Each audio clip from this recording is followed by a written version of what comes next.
Please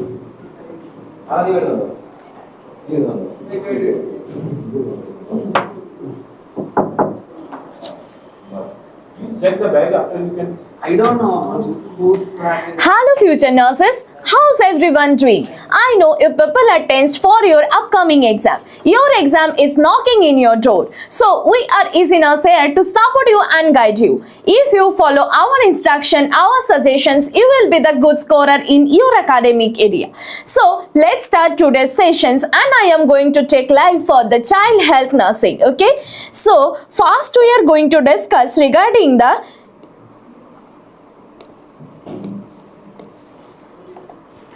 modern concept of the child hair. So पहले ये जो चाइल्ड केयर का कंसेप्ट था वो किसका ऊपर फोकस करना था और अभी किसका ऊपर शिफ्ट किया. ओके सो पहले अब देखो shift from disease centred care. So from disease centred care now they are focused on the child centred care within family system. Now come to the second point, discouraging the families on neglect of the female child. So now it's mainly focused on the taking the special care of the female child as she is in future mother. Next starting care of the woman after she became pregnant. So now it's mainly focused on health educations on the Planned Parenthood. So what do you mean by the Planned Parenthood? Planned Parenthood is nothing but before conceiving the pregnancy, for both mother and father they are doing counseling regarding the parenthood structure, regarding the parenthood picture based on their financial status as well as their responsibilities and as well as regarding the maternal health before conception. Next coming to the special care of sick child in the hospital. So mainly they are focused on comprehensive care of the child from the day of conception. Next, caring for the physical conditions of the child in isolations. Now it's mainly focused on holistic care of the child, that is family centered. So holistic care of the child is nothing but like psychologically, mentally as well as physically well-being. Next is illness oriented care. It's focused on health promotions oriented care. So how we can promote the health status of the newborn baby? What are the nutritions we have to provide to the newborn baby? So these all are under health promotions oriented care. Next, not allowing parents to be with the child in hospital as well as having the rigid visiting hours. So now it's mainly focused on their allowing at least one parent, either mother or father with the newborn baby in the hospital, but by maintaining the proper scrubbing, dressing as well as antiseptic techniques to during entering into the special care, especially as like example NICU or other centers. Okay, so now come to the preventive pediatrics. So what do you mean by the preventive pediatrics? It's nothing but it's keeping the children much more healthy as well as we have to give the potential concerns about their health, mental status as well as illness and identifying the risk factors, and based on the risk factors we have to identify or we have to intervene the early stage to prevent those disease conditions or the other health related problems for the newborn baby or for the child. So that is called preventive pediatrics. Okay, so under this antenatal preventive pediatrics, like after conceiving the pregnancy, what are the things the mothers have to do, how the mother have to follow the diet pattern, especially after conceiving the pregnancy. We know the iron and folic acid, this supplementation the mother have to take, right? So now can you tell me why the folic acid supplementation is needed for the mother? Because it's mainly helpful to prevent the neurological disorders for the newborn baby. As example, like any neurological deformities, or it is going to prevent the neurological deformities for the baby. So that's why during conception period or after conceiving the pregnancy, medications as well as the food style or lifestyle is very much important to give a proper childbirth. Next, coming to the postnatal preventive pediatrics. Under this postnatal preventive pediatrics, mainly it's coming as like immunizations for the newborn baby. So that also we have to follow. Next, coming to the social preventive pediatrics. So these all are the preventive pediatrics. Next, come to the trends in pediatric nursing. So now what are the trends are going on? First is family centered care. So as some family, they are wanted like they are doing the care of the newborn baby by staying in home. Okay, so family centered care in the sense like as a nurse or as a healthcare workers, when we are going to take some decisions for any newborn baby, so we have to approach the family or we have to approach their parents to conduct in the decision making process. Okay, so next is the technological integration. So nowadays we know like medical technology is improved, so by using this technology, if we can able to assess any kind of risk factor or any disease conditions in early phase, so what will happen, it will be helpful for the medical healthcare workers to prevent this kind of diseases, right? Next, coming to the specialized training, means as a nurse, when you were suppose you were posted in the NICU or neonatal ICU, okay, so that time what are the training is there? Obviously it is completely different from the adult, right? So specific training also we have to get. Next is preventive care and the health promotions, not only for children as well as for the family also. Next is the cultural competency. So when as a healthcare workers we are providing some care as well as we are providing some health education or informations, so that time we have to keep it in mind about their cultural ethics. Okay, next is the trauma informed care. So suppose if the mother has gone through for any kind of the trauma, suppose the baby is they are giving a birth as a stillbirth baby or something, means baby is expired before delivering, only the baby is expired inside of the uterus. So this kind of trauma season if it's coming means, so that time we have to give a proper mental support as well as the physical support to the mother. Next is the interprofessional collaboration. So as a healthcare workers, when we are going to giving the care to the newborn baby, so we have to discuss with the other healthcare workers also. So what will happen if any mistakes is happen, so it will be resolved there, right? So next, coming to the role of pediatric nurse. So as a pediatric nurse, what should be your role? First is the primary caregiver, means early detection, early screening, early diagnosis, as well as we have to inform to the physician the newborn baby, so and so by giving the identification data is having this kind of the problems as well as the complications. So if as a nurse we can able to provide the proper information regarding the newborn baby's health related problems or complications to the physician, so what will happen, the baby will get the proper treatment as soon as possible. Next, coming to the health educator. So normally normal individual doesn't know how to take care about the baby, even though some family they doesn't know how to give the breastfeeding to the baby. What is the kangaroo mother care, right? So these kind of the information we have to provide, as well as also we have to explain how it's going to helpful for the baby. So as we know, like kangaroo mother care, how it's helpful, it is also helpful for the weight gain, especially for the newborn low birth weight newborn baby, as well as it's also helpful to mature the bonding psychologically in between mother and child. And who all are going to give the KMC, as like any parents, the baby's parents as well as the grandparents, right? So these kind of information if we are going if we are giving to those particular family members, so what will happen, the bonding between mother, child as well as the family members also will be improved, and the health status also will be improved for the newborn baby, right?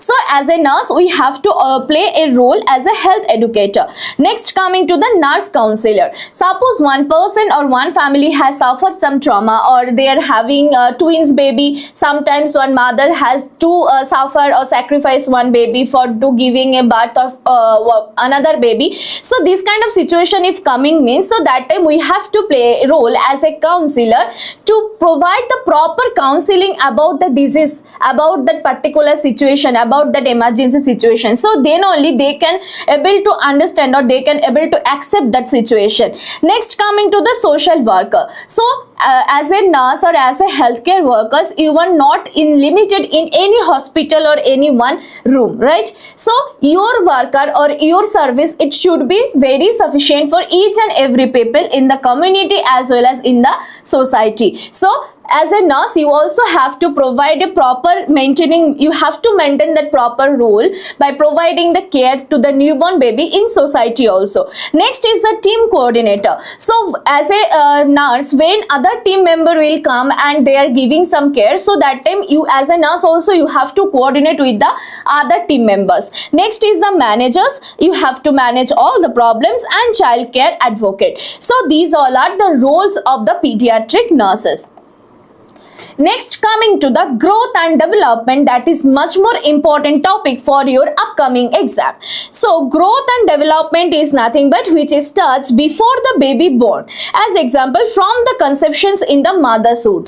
So after fertilizations as well as after implantations of that particular fertilized egg inside of the uterus, only from that period only the growth and development of that particular fetus is started, right? So that's why it's called from the conception period only growth and development it starts. So it extended to the lifestyle. So first we have to know what is the meaning of growth and development.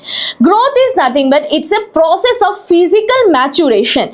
Physical maturation which is result in an increase in the size of body as well as various organs, which is occurs by multiplications of the cell as well as it increase in the intracellular substance. So that is the definitions of the growth. So growth is normally is like out structure, right? When the physical maturation is also happening as well as the body and other organ size and shape is also going to increase by multiplications of the cells and increase in the intracellular substance. So that time we called as a growth. Next, coming to the development. So it's nothing but it's a process of the functional and the physiological maturational.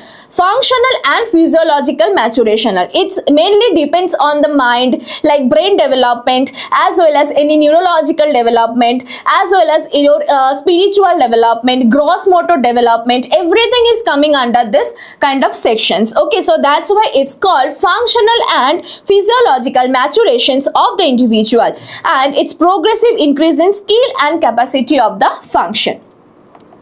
So now coming to the principles. What are the principles of growth and development? First principle is children's development should be multidimensional. Multidimensional in the sense like neurological, spiritual, social as well as through the chronological age as well as like social age. Okay, so that's why it's called as a multidimensional. Next come to the children's development which is occurs in a predictable, means orderly basis it will come based on the age wise and based as well as along with the age what are the nutritions you are providing. Okay, so both factor when it is clubbed and when it will collaborate, so based on that factor the development occur should be happen for the baby. Okay, so that's why it's called as a predictable and orderly basis only it will be happening. Next, different children pass through the predictable stages at the different rates. Some people especially for the poor people who all are under poverty line, right? So for them it's very much impossible to provide or to conduct the proper nutritions, to provide the proper nutritions to the baby based on their chronological age as well as the mental age, right? So at the time what happens, some children they are started to speak very fastly based on their age, and some children they are not able to speak, right? So this kind of the differentiation is happening based on the predictable stage also. So it's mainly depends on some social factor as well as other factors. So that's why it's called different children pass through the predictable stages at different rates. Next, all body system do not develop at the same rate. Like suppose in 1 year your chronological age or brain development is done like maturely, but other system like neurological development is going to be delay. Okay, so at a same time it should not be happen. Next is development process from proximal to distal body parts. Proximal to distal body parts is nothing but from outside to inner side. Okay, so that's why it's called as proximal to distal. So it's also known as a proximo-dorsal. Next is development is a cephalocaudal from head to toe. So first it will start from head and then only it will come under the lower lymphatic system. Okay, so that's why you just remind that dimension should be proximal to distal and cephalocaudal. So these are the main principles of the growth and development. Next is development proceeds from gross to refined fine motor. Gross motor, then it's the development should be happen for the fine motors, fine motor systems. Okay, next, children's development which is affected by the early experiences. Next is children's development which is occur in a broader context. Broader context is nothing but like orderly basis. The neonatal reflexes which should be must disappear before development can proceed. So can you tell me, like, when the newborn baby has given birth, right? So after that, what are the reflexes you can see for the newborn baby? As example, the routine reflex, then grass reflex, sucking reflex, as well as the gag reflex, right? So these four are the more common reflexes. So when the baby is going to developing or growing as a gradually, so that time you can see like routine reflex, mainly grass reflex, as well as sucking reflex, it will be going to disappear. Okay, next is children's development depends on the interplay between genes and environment. So children's character should be depends between the genes and environmental factors. Okay, so these all are the principles. Next, coming to the factors affecting growth and development. So there are multiple factors are there which is affecting growth and development stages for the newborn baby. So what are the genetic factor? See, is a phenotype, means chromosomal structure. That is also one of the most important causing or most important factors for challenging the factors like growth and development factors for the newborn baby. Next, coming to the race, means from which race the children is belongs to. Next, coming to the gender, sometimes for the people, especially for the boys, the growth and development is compared to faster to the girls. Okay, so based on the gender also sometimes it's happen. Next is characteristics of the parents, means what are the characteristics is present in among the parents. So the phenotype and genotype will be discovered inside of the newborn baby. Next, coming to the genetic disorders, if the parents is having some kind of genetic disorder, so it will be carry forward to the baby also. Next is the biorhythm as well as the maturation. So these all are the genetic factors which is mainly affect the growth and development stage for the newborn baby.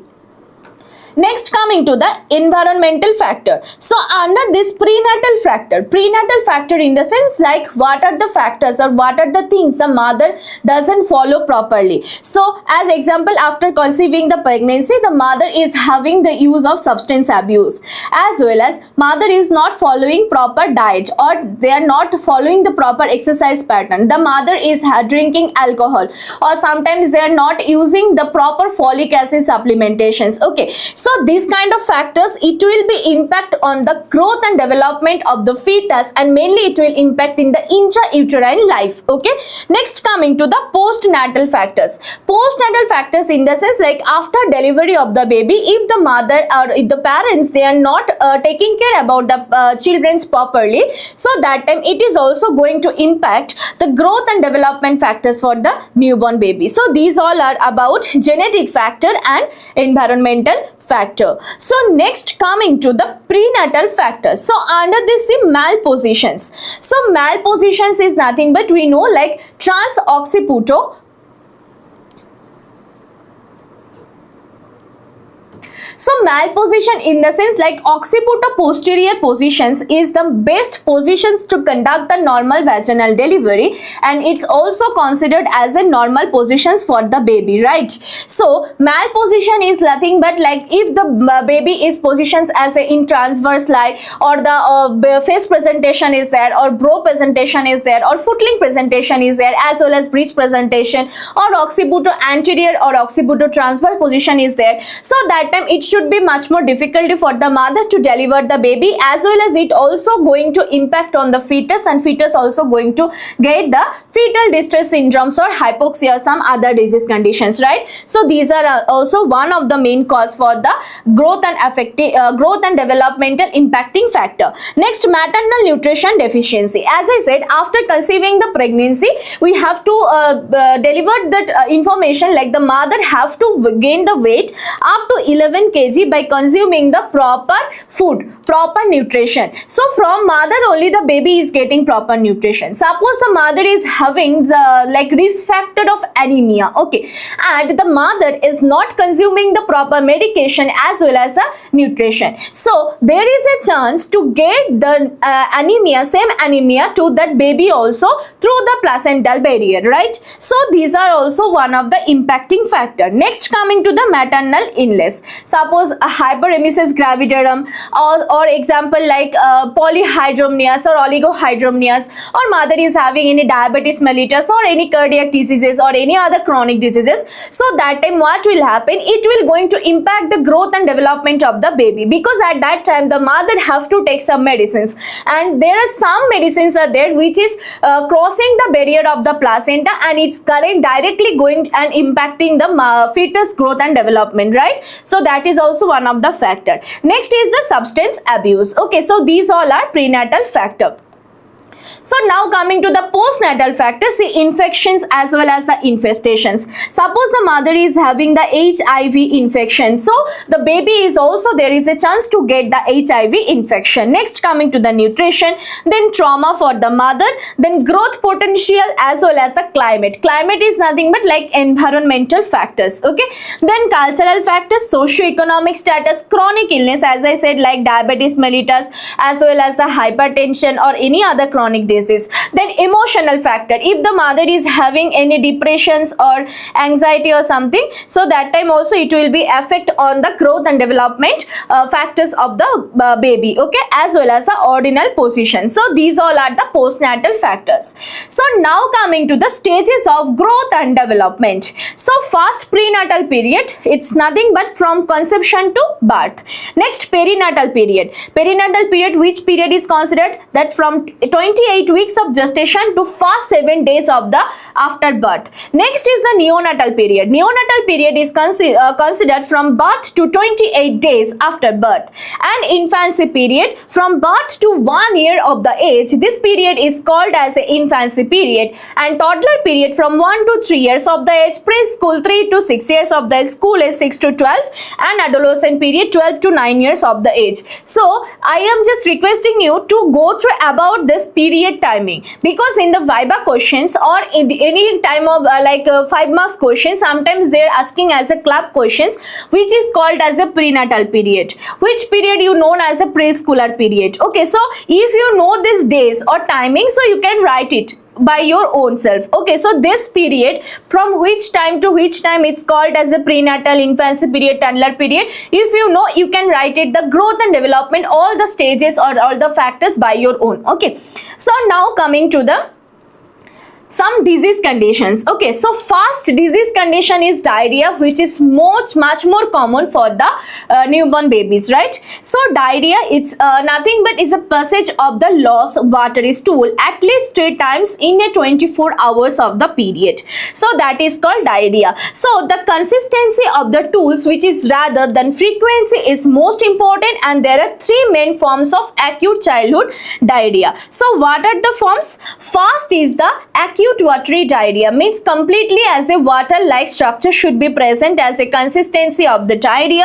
Then dysentery or the bloody diarrhea, means with the stool blood is also going to come. Next is the persistent diarrhea. Persistent diarrhea in the sense like suppose today the baby got cured from the diarrhea, after 2 days again baby is getting diarrhea. So this kind of continuation is called as persistent diarrhea. So now coming to the etiology. What are the etiological factors for this diarrhea? First is intestinal infection with the various organisms. Next is the bacteria, virus, protozoa, helminthes, systematic infection, certain drugs, as well as the malabsorption, malnutrition, and immunocompromised take like HIV infection. Okay, as well as you know, right, after delivery of the baby, the mother, they are providing the breastfeeding. Okay, so at a certain period of time, the baby is getting diarrhea due to this the milk. So that time they are going to diagnose it, and if it is in severe case, so that time it is called as a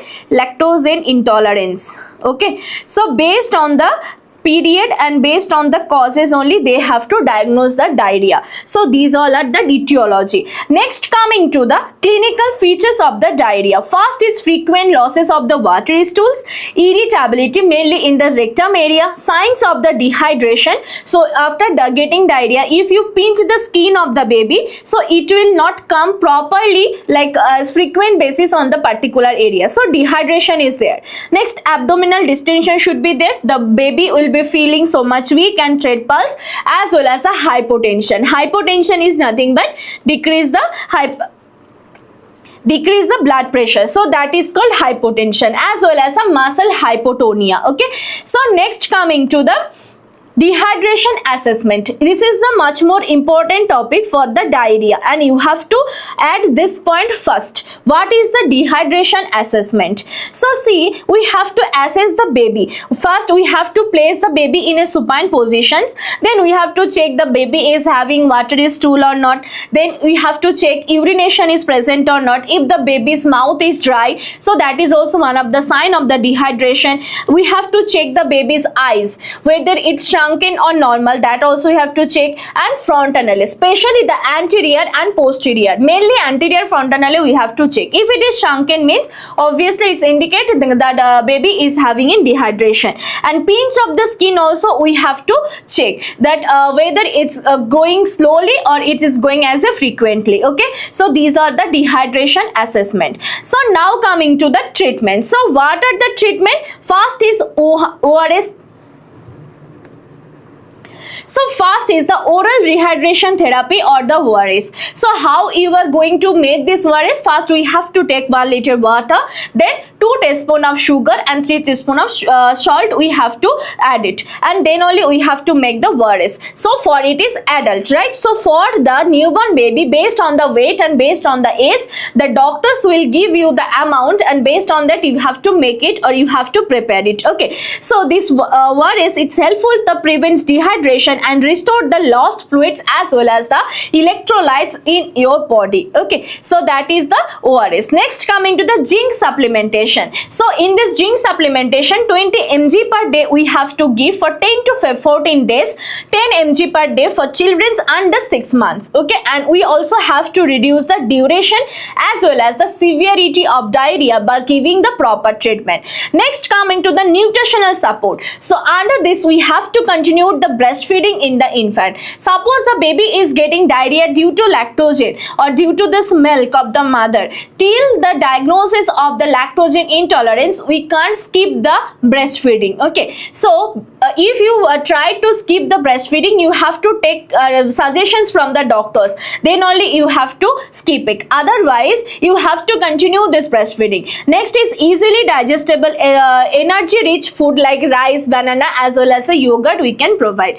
Next, coming to the antibiotic. So only if it is indicated, then only you have to administer antibiotics. So mainly it's used for the bacterial causes like cholera or dysentery, so ciprofloxacin or azithromycin. Next, we have to avoid the indiscriminate use of the viral diarrhea. Next, coming to the probiotics and antidiarrheal medication. So under this probiotics, which is help to the gut flora, restore the gut flora, and the antidiarrheal drugs, as example the loperamide, which are going to use to generally avoided in the children. So loperamide you have to avoid. Other than that, what are the medications the doctors will be going to suggest, that medication only you have to administer. Next is the hospitalization in the severe case. If there is severe dehydration or IV fluids are also going to administer like in severe cases or the persistent diarrhea cases or bloody diarrhea cases. Okay, and we have to closely monitor the baby for the vital signs and dehydration status.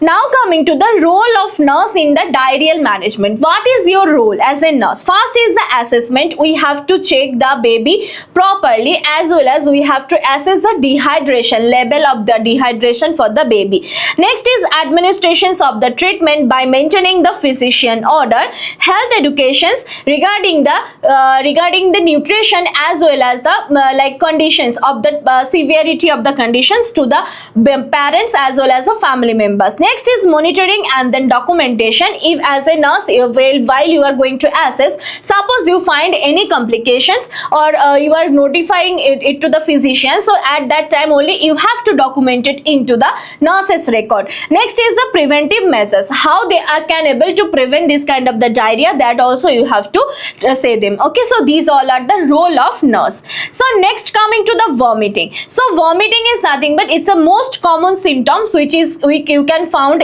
during the infancy period. So what are the causes? Like non-organic cause under this neonates. So faulty feeding technique as well as swallowed urine, the baby is swallowing the air during the feeding time, as well as side effects of the drug. And early infancy stage, excessive cry, faulty feeding as well as the overfeeding. And late infancy stage, what is the causes? Forced feeding, emotional disorder, attention seeking, fear and the anxiety. Okay, so now coming to the organic cause. So in this organic cause, mainly the infections. So what are the infections? Like intrauterine infection, septicemia, acute gastroenteritis. Next, coming to the mechanical conditions. So under this, pyloric stenosis, esophageal atresia, malrotations of the gut, and neurological like birth asphyxia and increase the intracranial pressure. So these all are the causes for the vomiting, especially for the infancy period. Next, coming to the treatment. So what are the treatment? No treatment is required for non-organic case, and organic cause should be diagnosed early, medical and surgical treatment should be performed. Okay. Now coming to the failure to thrive. So what do you mean by the failure to thrive? It's nothing but it's defined as a chronic, potentially life-threatening disorders which is mainly impact on the infantile children who fail to gain weight or even the lose weight. So that is called failure to thrive. So causes is like organic FTT, inorganic FTT as well as a mixed. So how you are going to manage? Management of the child's physical, social as well as a mental well-being or emotional approach in home or hospitals on the immediate or long-term care basis. Next is the tonsillitis. So what do you mean by the tonsillitis? So it is coming right at last. So it means infection and inflammation. So tonsillitis is nothing but infection and inflammations of the tonsil glands, usually caused by the beta hemolytic streptococci or viruses. Okay, so that is called tonsillitis. So what are the clinical features for the acute tonsillitis? Like fever, sore throat, tender cervical,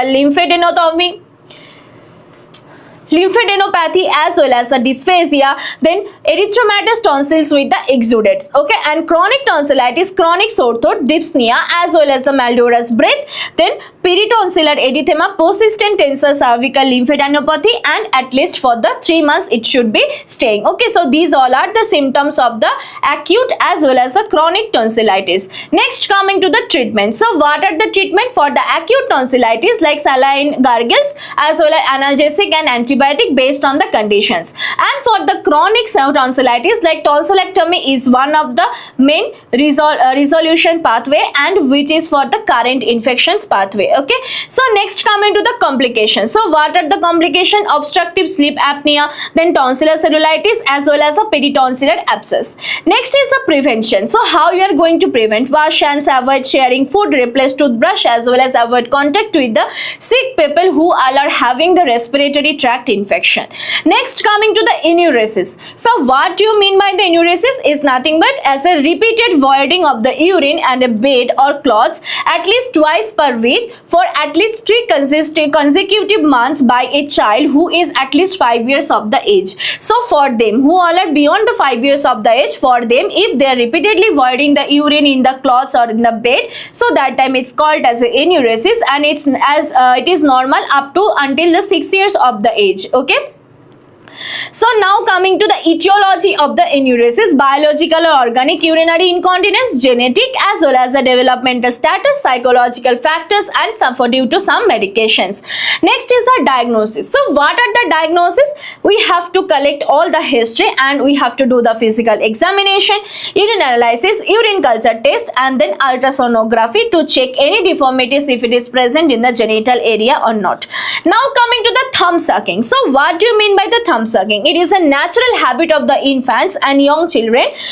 They do it to soothe themselves. But children most often they sucks when they feel very hungry or they are feeling very tired. Okay. So next coming to the tics. So what do you mean by the tics? Tics is nothing but it's a sudden, rapid, repetitive movement or sounds which some individuals make involuntary. So that is called the tics. So normally if you are making sound, that is normal. But for the some people it's coming as an involuntary basis. Okay. So that time it's called as a tics. So what are the types? Motor tics and the vocal tics. So motor tics is nothing but it's a movement or the physical actions. Okay. As example, the blinking, head jerking, shoulder shrugging or facial grimacing. Suppose it's mainly you can see for the mental retarded child. Okay. So whatever they are demanding, if as a parents or as a family members, if you are not providing that things, so that time they are going for the head jerking, sometimes shoulder jerking. So these kind of conditions is called as a motor tics. Next is the vocal tics is nothing but it's mainly coming through the sounds or through the larynx. So that's why it's called as through the sounds or vocalization. So what are the examples? Like a throat clearing as well as the grunting, sniffing or making unusual sounds. Okay. So now coming to the causes. Exact causes are known. So mainly it is idiopathic as well as genetic, neurological, environmental factors, stress or anxiety. So what are the treatment? So for those kind of the people, children, we have to go for the behavioral therapy for those particular persons or particular children, as well as we have to provide the antagonist, alpha agonist. Okay. So these all are the causes and treatment. Now coming to the protein energy malnutrition. This is also one of the most important topic. Protein energy malnutrition. It is nothing but it's a condition which is characterized by deficiency for both protein and energy. So in the diet. So due to this deficiency of protein and fat or energy, this kind of conditions are happening. So it is a group of the body depletion disorders. Why it's called group of the body depletion disorders? Because it is impacting all the body system, all the body parts, muscles. So that's why it's called as group of the body depletion disorders, which is comprising like kwashiorkor, marasmus as well as the intermediate stages. Okay. So see what are the incidents. So nowadays PEM is one of the most common cause of childhood mortality as well as the morbidity. So in the 2010, India was the world capital of malnutrition in terms of the numbers. 43% it was there. So now the chances or the cases has decreased. So now coming to the causes. What are the causes? Primary cause, perinatal factor, dietary factor, social factor, economic factor, as well as under secondary cause like infection, chronic vomiting as congenital diseases. So these all are the causes for PEM. Okay. So now see the difference between marasmus and kwashiorkor. Sometimes they ask you in the 5 marks or the 2 marks. Okay. So what are the difference? So see the marasmus and kwashiorkor baby's picture is there, like deficiency for the marasmus mainly energy deficiency. Okay. And for the kwashiorkor mainly protein deficiency. So for the marasmus, like energy is nothing but like fat. Okay. So if they are not having consuming the appropriate amount of the fat based on the age of that particular children, so that time they can diagnosed with the marasmus. Next is the muscle wasting. It's obviously muscle wasting is there, but for the kwashiorkor sometimes you can muscle wasting might be present, but mainly it is hidden by the edema and fat. So for the kwashiorkor, the energy amount or the fat amount is going to be increased. Okay.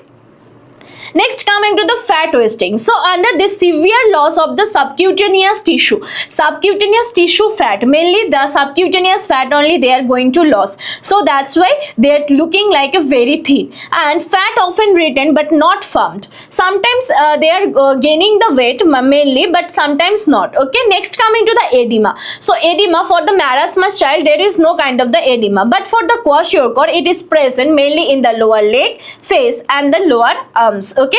Next is the face. So it's for the marasmus, the face should be looking like a monkey face, and for the kwashiorkor it should be looking like a moon face. Okay. Next is the weight for height. So weight should be very low due to this muscle wasting as well as subcutaneous fat wasting for the marasmus, and for the kwashiorkor may be masked by the edema because it will be showing like increase due to this edema formation. Next is the mental. So for the marasmus sometimes it's very quiet as well as the apathetic. And for the kwashiorkor, the symptoms as like irritable, moaning, apathetic. Okay, so these all are the difference between kwashiorkor and marasmus. So marasmus in mainly depends for the fat deficiency or not due to this not consuming proper amount of the fat food during in the diet period, right? And for the kwashiorkor, it's mainly happen due to this protein deficiency. Okay, so these all are the difference. So now coming to the diagnosis. So clinical assessment, nutritional evaluation, laboratory test, as well as the medical history. Okay, so now coming to the treatment. So first under this, what are the treatment should be there based on the muscle or based on the fat wasting process or based on the conditions. So what are the treatment should be there, like nutrition as well as the medications, that also we have to follow. Now coming to the management. So under this principles of management, so what are the principles? Careful initial evaluation as well as the anticipations of the problem, mainly the complications we have to check it. Next is preventions of the complication, early detection and treatment of the complications, and promotions of the food intake by all the available means. Okay, so these are the principles of management. So under this management, as I said, like nutritional rehabilitation therapy is a main important management. Next is the medical management, monitoring and supporting for the family as well as for the baby, then hospitalization if it is required, and then follow-up care, it should be continued. So now coming to the child abuse. So what do you mean by the child abuse? It is nothing but it's an action by another person's adult which cause the significant harm to child. So when one adult person is going to harm the child intentionally, so that time it's called as child abuse. So it can be physical, emotional or sexual due to lack of care or lack of attention. Okay, so these all are the child abuse. Now coming to the types: emotional, physical, neglect, sexual abuse as well as a family violence. So these all are the types of the child abuse. Now coming to the juvenile delinquency. So what do you mean by the juvenile delinquency? Is nothing but it's mainly depends on the socio-economic factors. Okay, socio-economic factors of the family. So juvenile delinquency is nothing but it's a refers as a criminal or the antisocial behavior which should be committed by the individuals under the age of 18, and also it includes offense and ragging from minor rule breaking to serious crime. So that time it's called as a juvenile delinquency. Okay, so types of juvenile delinquency, that is individual. So under this committed alone, often due to the personal issues. Next is the group supported delinquencies, like influenced by the peer group or gangs. Sometimes they are taking decisions to murder or to do robbery by influencing the peer groups or the gangs. Okay, next is the organized delinquency. So under this part of the criminal networks, as example the drug trafficking. Next is the situational delinquency. So under this, crimes which should be committed due to circumstances rather than the planned intent. Okay, so that is the types of the juvenile delinquency: individual, group supported, organized as well as the situational. Now coming to the prevention and then control measures. First is family intervention. Family have to know about the children behaviors, right? Next is the educational support to the children as well as to the family. Next, community programs. We have to conduct some community programs in each and every community sector. So from there they will get an idea about the punishment, imprisonment as well as the what are the factors under this juvenile delinquencies are there. Okay. Next is the legal reforms. Under this juvenile justice system which is focusing on rehabilitation, because if the children they are having this kind of the mindset, means they are considering it's like a mental disorder, and that time they have to admitted them into the rehabilitation center.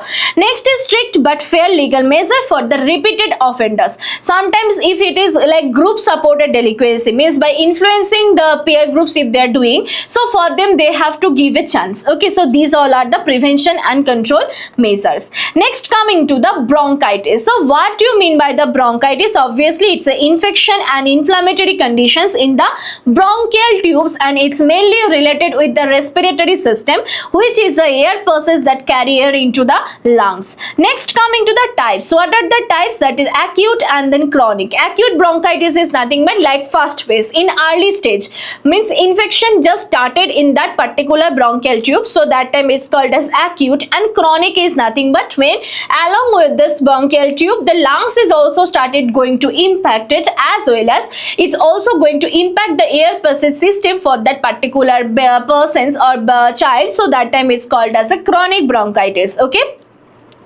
So what are the clinical features? First is persistent cough with or without mucus, then chest discomfort or pain, sore throat, shortness of the breath, as well as the wheezing sound. Next is the treatment. So for this we have to say the patient to take a proper rest, maintain the hydration, cough suppression, expectorant, as well as bronchodilator and antibiotic we have to provide. Now coming to the pneumonia. So pneumonia is nothing but this is also one of the inflammatory conditions of the lungs which affects the air sacs of the alveoli of the lungs. Okay, and air sacs which may be filled with the pus, mucus or other substances. So that time it's called as a pneumonia. So now coming to the causes. What are the causes? Bacterial pneumonia. So mainly streptococcus pneumonia, as well as the Haemophilus influenza and mycoplasma pneumonia. Next is the viral pneumonia like influenza and adenovirus, then fungal pneumonia due to any fungal infection. Next coming to the symptoms. So what are the symptoms? Fever, cough, as well as struggling to the breathe normally, stuffy nose the people will be getting, then shaky chills, as well as very fast breathing, could not be breathe only like properly, as well as breathing with grunting or wheezing sound. So these all are the symptoms. Now coming to the treatment. So for this rest, then fluid hydration, antipyretics to decrease the fever, antibiotic to prevent the infection, and antiviral medication if this infection is caused by any virus. Next coming to the prevention. So first is vaccine, then good hygienic practice, as well as healthy living environment we have to maintain. Okay. Now coming to the nephrotic syndrome. So what do you mean by the nephrotic syndrome? It's nothing but it's a symptom which complex manifested by the massive edema, hypoalbuminemia. Hypoalbuminemia is nothing but when the albumin level in the circulatory system is going to decrease. Next is the marked albuminuria as well as the hyperlipidemia. So these all are the factors which is related with the nephrotic syndrome, and this is also one of the most important questions. So it's mainly two types, congenital as well as the idiopathic. Okay, so what are the clinical factors? Like profound weight gain, edema in the ankle, feet or genitals, mainly in the scrotum area and hands. So what are the complications? Like ascites, pleural effusion, thrombosis, recurrent infection, growth retardation, as well as protein energy malnutrition. So these are the main symptoms of the nephrotic syndrome. Okay, so what are the treatment? Bed rest, high protein diet with the restrictions of the fluid, then steroid therapy we have to give, antibiotic therapy, diuretics, as well as albumin infusion 1 kg per gram per kg per day. This is the ratio to administer the albumin. Immunosuppressive drugs also we have to provide, and renal transplantation if it is needed. Okay, so now coming to the meningitis. So meningitis is nothing but it's a medical condition which is characterized by like inflammations of the meninges layer which is covering the membranes of the brain and spinal cord. So when this infection is happening in the outer layer of the brain, so that time it's called as a meningitis. It's mainly due to pyogenic or bacterial meningitis, tuberculous meningitis, as well as the aseptic meningitis which is caused by any virus or fungus. Okay, so what are the signs and symptoms? Like fever, vomiting, headache, sleepiness, then rash, as well as the dislike lights, means through the lights they are getting the trigger, then confusion, as well as the seizure. So what is the seizure? Meaning of seizure, it's nothing but it's a neurological disorders due to this like a sudden the current the deformation is happening in the brain. Okay, so that is called seizure. Next coming to the diagnosis. So under this clinical manifestation, lumbar puncture sometimes we have to do, as well as the cerebrospinal fluid study also we have to do. So what are the treatment? Like specific antibiotic therapy, penicillin also we have to administer 4 to 8 lakh units per kg per day up to 4 hourly. Okay, and ceftriaxone also we have to administer 150 mg per kg per day, BD means twice in a day. Next is the corticosteroid, dexamethasone we have to administer 0.15 mg per kg every 6 hourly. Then osmotic diuretic mannitol also you have to administer 0.5 mg per kg every 4 to 6 hourly. Then anticonvulsive drugs like phenobarbital also we have to administer, and vasopressin in the hypotension period. Okay, so now coming to the intestinal obstruction. So what do you mean by the intestinal obstruction? So see, the bowel obstruction, there are different types. Okay, so first see the definition. Intestinal obstruction is nothing but it's the conditions where flow of the contents through the gastrointestinal system is going to be blocked. Okay, so what are the causes? So first is congenital cause. So under this intestinal atresia, so it's nothing but it's a birth defect which is occurs when intestine doesn't form the properly during and which is creating a blockage of this intestine part. So that is called intestinal atresia. Next is the malrotations of the gut, means birth defect. It's actually birth defect when the intestine doesn't rotate properly in the abdomen in a proper positions. Okay, so that time it's called as malrotation. Then meconium plaque syndrome. Meconium plaque syndrome is nothing but it's a blockage of the large intestine, mainly the large intestine, due to this excessive accumulations of the meconium. Next is the meconium ileus. So meconium ileus is nothing but it's also one of the congenital condition which is affect the newborn's intestine and which is involves like abnormally thick meconium. So that is called meconium ileus. And next is the Meckel's diverticulum. So it's nothing but it's a small pouch in the small intestine that's present at the birth. Okay, so that is the congenital causes. Now coming to the acquired or the intestinal obstruction. So under this intersusception, so this is nothing but it's a when a part of the intestine folds into the next section. So that time it's called as intersusception. Next is the volvulus or twisted loop of the intestine. So when a loop of the intestine twists as well as it's around itself and which is causing the bowel obstruction. So when the one loop of the intestine is going to be twist around itself, so that time it's called as a volvular or twisted loop. Next, any kind of the tumor or excessive malformations of the muscles or any tissues. Next is the hernia. So hernia is nothing but it's any organ or tissue which is pushes through a weakness into the abdominal wall as well as any other body wall. So that time it's called as hernia. Then inflammatory disease as well as the worm mass. So now see the types of the bowel obstruction: herniation, adhesion as well as the intersusception and then volvulus. So these all are the types of the bowel obstruction.